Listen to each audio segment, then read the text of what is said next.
Good evening, everyone. I'm Rod Wood. I'm Christy Casciano. Tonight, Syracuse's police chief says, had he been aware of information detectives have now, he may have had the chance to save the life of a 12-year-old who's now the latest victim of violence in the city of Syracuse. James Springer III, a sixth grader at Grant Middle School, was shot and killed on John Street near Lodi Street last night.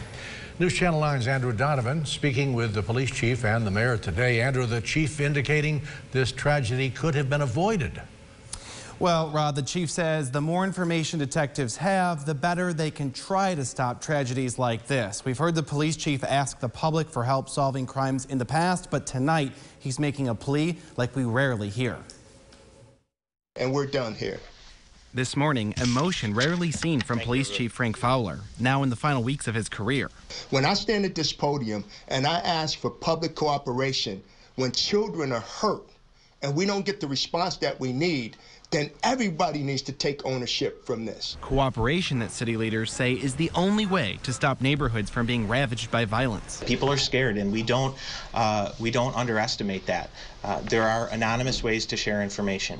We have a tip line. We have a tip app that you can download on your phone. There are safe, anonymous ways to share this information. Information that, had detectives had in advance, may have prevented the shooting on the north side that killed sixth grader James Springer III.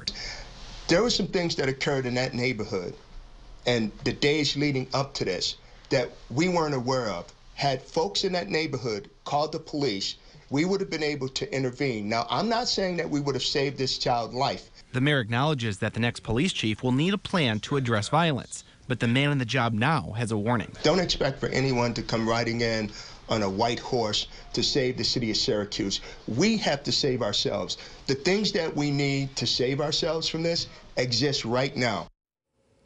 Detectives don't have any suspects in mind and don't know yet if the boy was the target or perhaps caught in the crosshairs of a bullet meant for someone else. Detectives are busy, but so are those in charge of the city school district where Springer was a student.